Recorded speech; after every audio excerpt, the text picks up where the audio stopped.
Here's Nicholas Tetreault in Montreal, Quebec, Canada.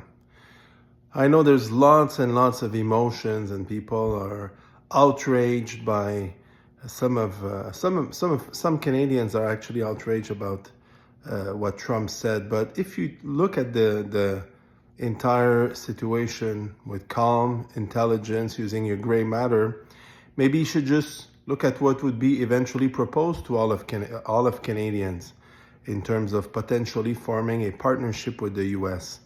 Why? Well, look at what we have now. Look at the status quo.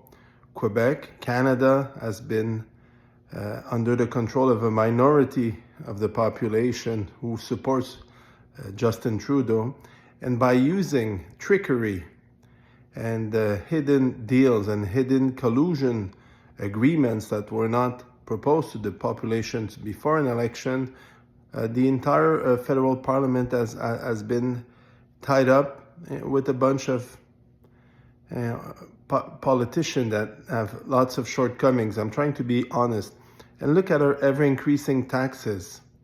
It's not sustainable over and above 35% of total taxes, not just income tax, but property taxes and provincial taxes and sales tax and capital gains tax and gas tax and carbon tax. And all these taxes are a huge burden, and it's not sustainable for any family, anyone alone, to be paying more than 35% of taxes. And in our entire basket of taxes, direct taxes and indirect taxes. Furthermore, our currency has been going down, which means that if you sell your house or you take your goods and you want to immigrate to another country or travel, you'll find out quite rapidly that there's almost nothing left, that what you think you had has greatly diminished by maybe 20-30%. Also, there's lots of endemic corruption, and our political system doesn't seem to be working. The systems of checks and balances is not working in Canada. There's no mechanism to block the allocation of billions of dollars abroad, where there's very little due diligence on the true allocation of funds.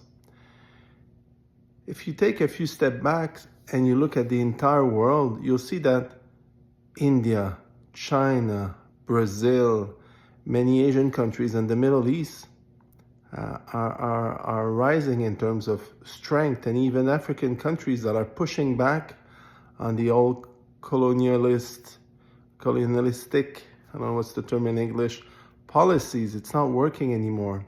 The entire Occidental model, US, Canada, New Zealand, Australia, Europe, it needs to be improved. And being polite, is the glass half empty, half full, but there is a steady decline. There's intense competition from other countries. Some countries are simply selling their US currencies or not using the US dollar as much. All of this has an impact. And the quality of life of Canadians has not been increasing, but it's been decreasing, and steadily and fast. Even more so in Quebec. Rumors of corruption, collusion, tricked public tenders are everywhere. Citizens in Canada can't even, we call ourselves a democracy, but in our democratic toolbox, we cannot even force an election if we're unhappy of our provincial or federal government. We can't, even if we want to. I think that we need to have more referendums in Canada on important issues and in all of the provinces. It's up to the people, like Switzerland. We should ask the people, are you in favor of any huge expense? It's not up to a government, especially one that's governing with a coalition in parliament that doesn't have a clear majority to decide on emptying our public bank accounts, all of our public funding. There are way too many structures in Canada that are out of the scope, out of the reach of Parliament. I also think that our judges and highest public servants, military, secret service, police, and so on and so forth, deputy ministers, should be voted with a huge majority in Parliament, 60, 70% of the votes, 75% of the elected, or the main positions should be on a referendum based. I think there's room for negotiations, and I think that we have no choice. And if they offer us, if there's an offer, a good negotiation, we should look at it. Putting emotions aside, you like Trump, you don't like Trump, who cares?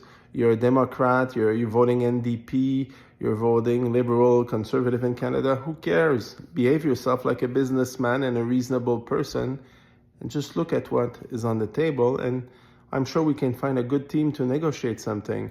Do we need to become a state? Let's say there's a new agreement with the US. No, we can just be like Puerto Rico. So not be officially a state. We could pay even less taxes. I mean, if we offer Canadians to have a currency to convert Canadian dollars or your houses and so on into US dollars, you immediately make 40-45% more. And if we decrease your taxes, income taxes, and all the taxes from 100, 200, 300% less, well, in the end, you may have double the money you have now. And if they guarantee us to keep our healthcare system, but improve it, because our healthcare system is failing, and my family knows really well. If you look at my stories with my son Arthur, I think it can only improve. People say there's no Medicare in the US. It's not true. There's Medicaid. We live in Louisiana part of the year where we're treating our son. And people have access to medical services of much better quality, may I add, than what we have in Canada. Why should we be waiting 8, 10, 12, 20 hours in the emergency room? It's unacceptable. That's third world country. There's no reason for that. Can be fixed in 1 year, easily. When there's a will, there's a way. We do not even have free trade agreements in between provinces in Canada. So maybe it's time to think outside the box, look at all the options, and maybe it's time to create a stronger cohesive unit with the US, while doing the same also with maybe Australia, New Zealand at the same time, maybe that, and the UK, maybe that's what we need, and all the other colonies. I mean, it seems that all of this is a diversion, but at the same time, it seems that all of this has been talked behind the scenes for many, many, many years. We're already selling 100% of our petroleum in Canada to the US with a huge discount. Quebec is selling its electricity to the US with a huge discount. Our economies are already extremely integrated. Our public servants in Canada are not well paid. Our provincial public servants as well. I mean, Canada is not what it used to be in the 1970s, 80s, 90s. It's been going down rapidly. But we have some of the biggest natural reserves of resources in the world. Petroleum, we're the third largest country in the world, producer we have the third largest petroleum reserves in the world. Biggest freshwater reserves as well, cheapest electricity. I don't even understand why, with all this richness, how come we pay income tax? You know, we're so mismanaged, it makes no sense. And again, our democratic system does not provide the citizens with enough and our electoral system does not offer our citizens enough tools to control our country and to force elections and to force the decision, the control of the budgets. It should all be into the citizens' hands. So let's push emotions aside and look at all the options, because in the end, if we can improve the quality of life of all our citizens, that's what matters, and our children to come.